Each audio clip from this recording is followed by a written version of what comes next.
Shalom, senang bertemu kembali dalam renungan harian ini. Sebelum kita masuk dalam renungan, marilah kita berdoa.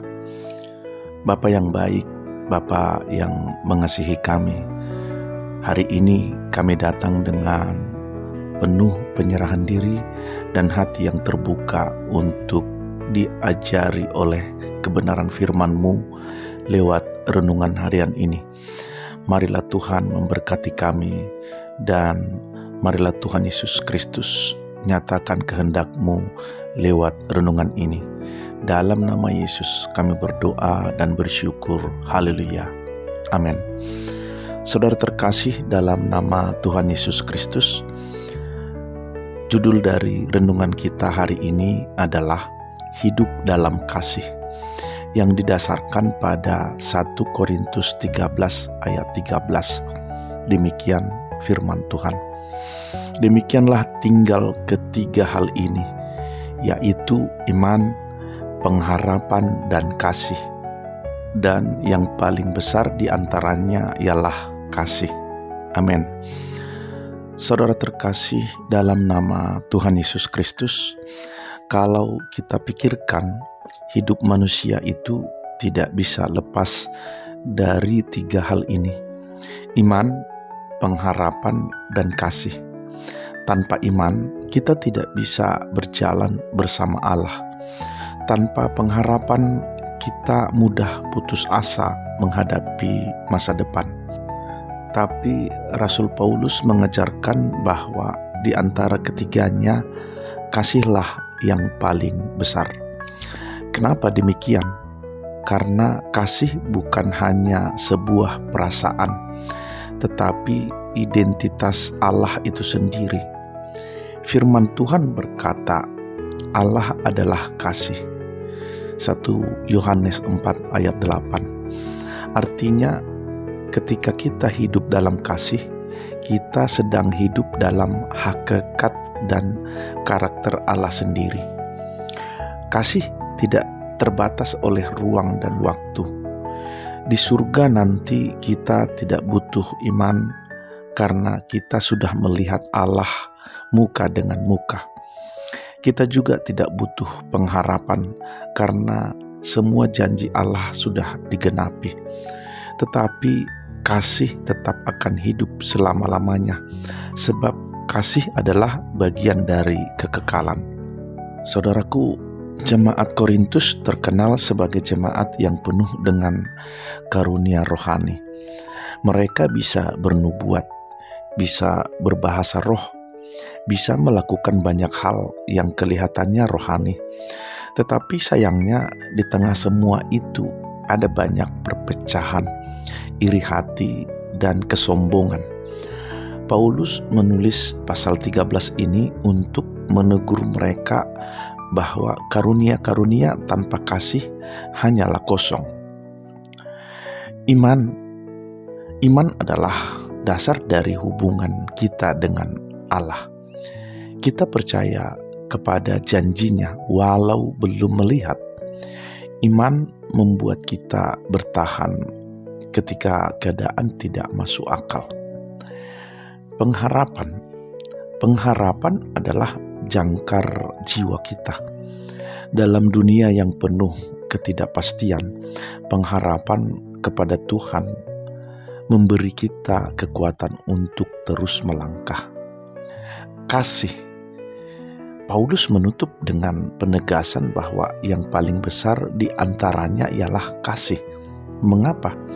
Karena kasih adalah sumber yang membuat iman dan pengharapan nyata. Dalam bahasa Yunani, kasih ada beberapa istilah. Eros, kasih yang berhubungan dengan hasrat atau cinta romantis. Phileo, kasih persahabatan. Storge, kasih dalam keluarga. Tapi yang Paulus maksud adalah agape, kasih yang tanpa syarat, kasih yang memberi tanpa mengharap balasan, kasih yang tetap mengasihi meski disakiti. Kasih agape inilah yang menjadi standar kehidupan Kristen. Mengapa kasih lebih besar? Satu, karena kasih adalah sifat Allah.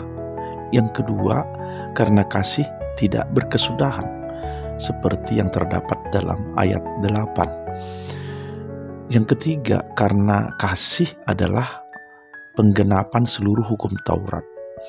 Coba saudara baca di dalam Roma 13 ayat 10. Jadi tanpa kasih, semua pelayanan dan kerohanian hanyalah seperti gong yang berkumandang tanpa makna. Saudaraku, coba kita lihat kasih Rut kepada Naomi yang tercatat dalam Rut 1 ayat 16 sampai dengan 17. Rut bukan orang Israel, ia seorang Moab. Ketika suaminya meninggal, secara hukum ia bebas untuk kembali kepada bangsanya. Tapi Rut memilih setia kepada mertuanya Naomi. Ia berkata, "Bangsamulah bangsaku, Allahmulah Allahku." Kasih Rut adalah kasih yang rela berkorban, kasih yang tidak mencari keuntungan, dan dari keturunan Rut inilah lahir Daud, bahkan Yesus Kristus. Kasih sejati kadang terlihat dalam kesetiaan di tengah kesulitan. Kalau kita melihat lagi Daud dan Jonatan dalam 1 Samuel 18 ayat 1 sampai dengan 4. Alkitab mencatat bahwa jiwa Jonatan terpaut kepada jiwa Daud. Padahal secara logika, Jonatan adalah pewaris tahta dan Daud dianggap saingannya. Namun Jonatan rela menyerahkan jubahnya, pedangnya, dan ikatan persahabatan kepada Daud. Kasih sejati tidak iri dan tidak mencari keuntungan diri, melainkan rela melepaskan demi kebaikan orang lain. Kalau kita lihat kembali dalam Yohanes 8 ayat 1 sampai dengan 11 tentang Yesus dan perempuan yang berzinah. Orang Farisi menyeret seorang perempuan yang tertangkap berzinah dan diserahkan kepada Yesus. Mereka ingin melemparinya dengan batu. Tapi Yesus berkata, "Siapa di antara kamu yang tidak berdosa, hendaklah ia yang pertama melempar batu." Semua pergi meninggalkan dia. Yesus pun berkata, "Aku pun tidak menghukum engkau. Pergilah dan jangan berbuat dosa lagi." Kasih sejati tidak menutup mata terhadap dosa, tetapi juga tidak menghukum tanpa pengampunan. Kasih mengangkat, bukan merendahkan. Dalam Lukas 23 ayat 34, bagaimana kasih Yesus disalib. Puncak kasih adalah ketika Yesus tergantung di kayu salib. Dengan tubuh yang disiksa, darah yang menetes, ia masih berdoa, "Ya Bapa, ampunilah mereka." Kasih sejati adalah kasih yang tetap mengampuni meski disakiti dengan kejam. Saudaraku, apa aplikasi yang dapat kita praktekkan dalam hidup kita sehari-hari? Yang pertama, dalam keluarga, suami istri dipanggil untuk saling mengasihi, bukan hanya ketika segalanya berjalan baik, tetapi juga di saat sulit. Orang tua mengasihi anak-anaknya, bukan hanya dengan memberi materi, tapi juga dengan waktu, perhatian, dan doa. Kalau di dalam gereja, kasih mengalahkan perpecahan. Kasih membuat kita lebih memilih melayani daripada mencari posisi. Di dalam kehidupan bermasyarakat, kasih memanggil kita untuk peduli kepada orang miskin, menolong yang tertindas, dan tidak membeda-bedakan orang berdasarkan suku, status, atau latar belakang. Dan terhadap musuh, Yesus berkata, "Kasihilah musuhmu dan berdoalah bagi mereka yang menganiaya kamu." Tertulis dalam Matius 5 ayat 44. Ini memang sulit, tapi inilah panggilan hidup orang percaya. Saudara terkasih dalam nama Tuhan Yesus Kristus, Paulus menutup pasal kasih dengan satu penegasan yang paling besar di antaranya ialah kasih. Iman penting, pengharapan penting, tapi kasih lebih besar daripada keduanya. Karena kasih adalah sifat Allah. Kasih tidak akan berkesudahan, dan kasih adalah penggenapan dari seluruh hukum. Mari kita akhiri renungan ini dengan satu tekad hidup dalam kasih. Kasih kepada Allah, kasih kepada sesama, dan kasih bahkan kepada mereka yang sulit kita kasihi.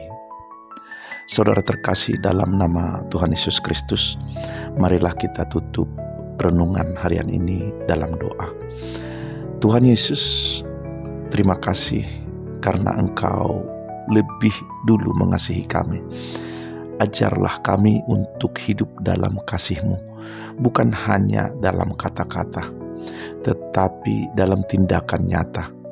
Jadikan hidup kami saluran kasih di tengah keluarga, gereja, dan masyarakat. Dalam nama Yesus kami berdoa dan bersyukur. Haleluya. Amin. Saudaraku, demikianlah renungan kita hari ini. Biarlah renungan ini menjadi berkat bagi kita semuanya. Dan sampai bertemu kembali dalam renungan harian berikutnya. Haleluya.